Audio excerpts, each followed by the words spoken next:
Alors, comme nous le disions tout à l'heure, nous accueillons dans notre studio, nous allons parler du barreau. Aujourd'hui, comme invité, nous allons parler de quelques questions aujourd'hui par rapport aux lois, au droit en général. Dans ce cabinet, fondé par 3 avocats, comme je le disais, de très longue expérience au niveau international, ces avocats se proposent d'appuyer les efforts du Rwanda dans la lutte contre la culture de l'impunité, surtout concernant les suspects du génocide des Tutsis en 1994 ici au Rwanda. Pour en parler, nous accueillons dans ce studio Maître Gilles Parouel. Il est avocat français. Maître Gilles, bienvenue dans nos studios. Bienvenue dans nos studios. Merci de m'avoir reçu. Alors, pour commencer, pourriez-vous nous dire brièvement ce que vous apportez au Rwanda, surtout dans ce domaine de la justice ? Alors, c'est une vieille histoire, puisque ça remonte à 1994. Je suis arrivé au Rwanda juste après la fin du génocide des Tutsis. Et j'ai été amené à aider mes confrères à constituer un barreau. Il n'y avait pas à cette période d'avocats, il y avait des mandataires en justice, il n'y avait pas d'avocats. Et donc j'ai aidé mes confrères à constituer un barreau, à devenir de vrais avocats, tels qu'on le conçoit aujourd'hui. Ensuite, petit à petit, je suis resté au Rwanda, de façon épisodique bien évidemment, mais continuellement. Pour vous donner un exemple, ça fait plus de 100 fois que je viens dans votre pays, c'est vous dire l'intérêt quand même que j'y porte. Et j'ai assuré une partie de la formation de mes confrères dans un premier temps. Je les ai pris en stage en France. Je leur ai montré comment fonctionnait un barreau, ce qu'on pouvait attendre d'un avocat en ce qui concerne tant sa formation que sa responsabilité. Et puis, je me suis surtout intéressé, parce que j'ai été perturbé par ce que j'avais vu à la fin du génocide, et ce que je pouvais faire, moi, à titre personnel, dans cet objectif-là. La seule chose que je pouvais faire, c'était faire du droit, donc aider les victimes du génocide à pouvoir avoir une réponse à ce qu'ils attendaient. J'ai, dans un premier temps, rechercher l'extradition des génocidaires qui se trouvaient en France. Pendant pour moi une dizaine d'années, j'ai essayé de faire en sorte qu'ils soient jugés ici au Rwanda. Malheureusement, la Cour de cassation en France, même si les chambres de l'instruction me donnaient raison, cassait les décisions qui étaient rendues devant ces chambres de l'instruction. Et aujourd'hui, après cet épisode, et depuis que les relations diplomatiques avec la France se sont un petit peu améliorées, eh bien, on intervient avec mon cabinet, avec les autres membres de mon cabinet, dans les procès des génocidaires ou des présumés génocidaires, pour ceux qui ne sont pas encore condamnés, qui se trouvent sur notre sol, par application de la compétence universelle. Oui, d'accord. Justement, en parlant de ce combat, comment est-ce que vous menez ce combat hors du Rwanda aujourd'hui? Comment ça se passe?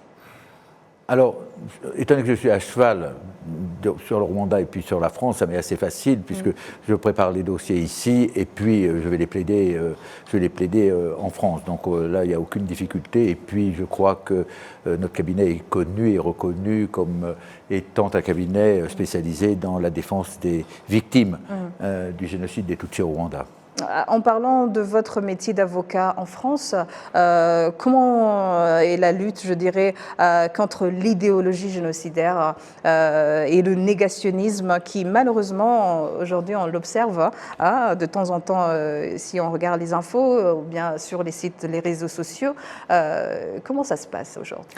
Alors, ça ne se passe pas très bien, ou ça passait pas très bien pendant un certain temps, puisque, en fait, ce négationnisme était reconnu dans notre loi française qu'à l'encontre de la Shoah. C'est-à-dire que les autres génocides étaient totalement occultés et on pouvait dire tout ce qu'on voulait, que ce soit sur le génocide des Arméniens ou que ce soit le génocide des Cambodges ou bien évidemment du génocide qui nous intéresse, c'est-à-dire le génocide des Tutsis au Rwanda en 1994. Et grâce à une QPC, c'est-à-dire une question prioritaire de constitutionnalité qui a été effectuée par mon associé, Maître Guy Sagara, eh bien tout a été changé puisque aujourd'hui on ne peut plus avoir des propos négationnistes à l'encontre d'aucun des génocides, quels qu'ils soient. Donc ça, c'est une grande avancée. Alors parfois, il y a des affaires qui sont...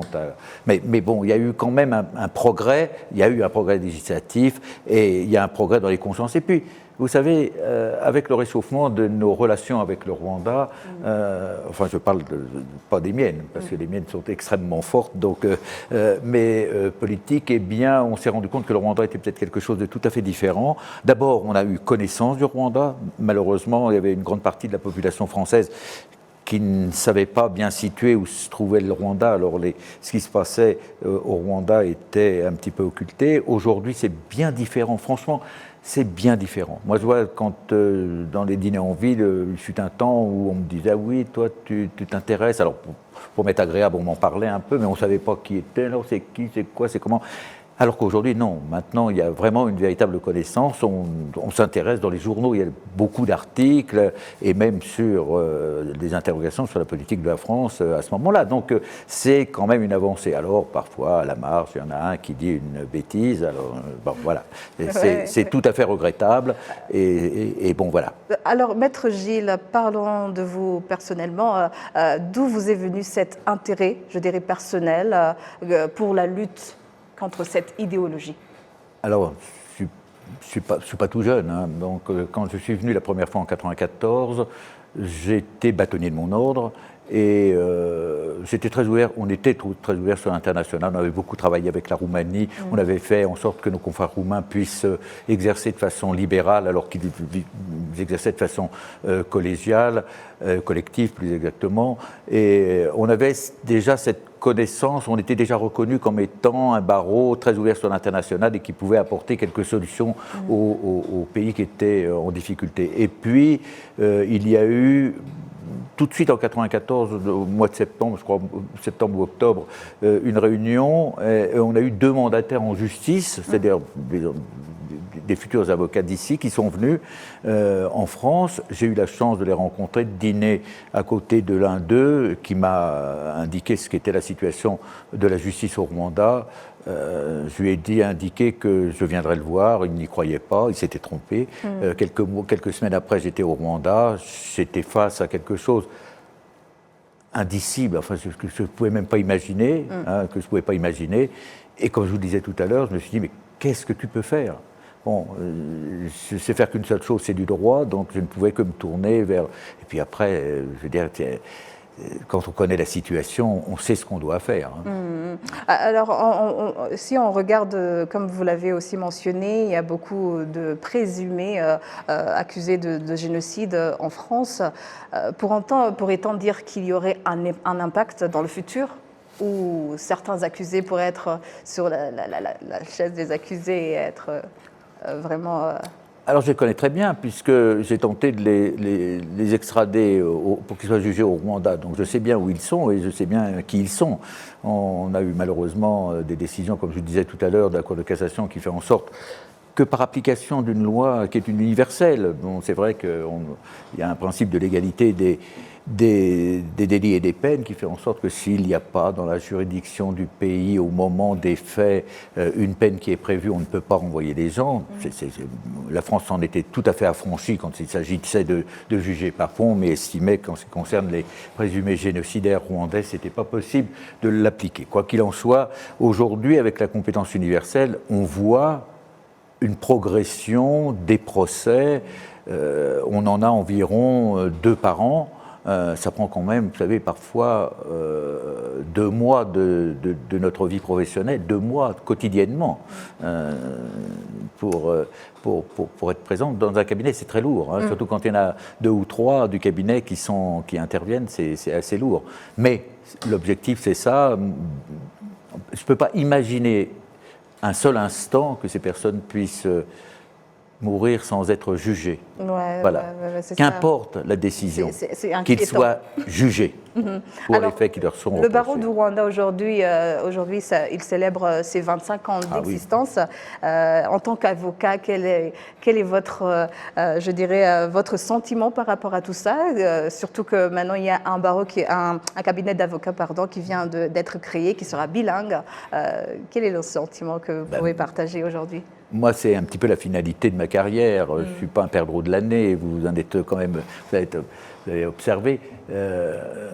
C'est un aboutissement. Bon, je veux dire, je suis avocat au Rwanda depuis fort longtemps, mais ce cabinet est vraiment l'assurance que demain on va pouvoir faire autre chose, parce que j'espère qu'on va tourner la page un jour du génocide des Tutsis, pas dans les mémoires, mais au moins dans les condamnations, enfin, ou dans les jugements plus exactement, je parle trop vite, dans les jugements, et le Rwanda est pour moi mon deuxième pays. Bon, je veux dire, c'est un pays de cœur où j'ai une véritable famille, j'ai un fils, j'ai tout, enfin je suis à moitié rwandais, il ne me manque plus que la coloration.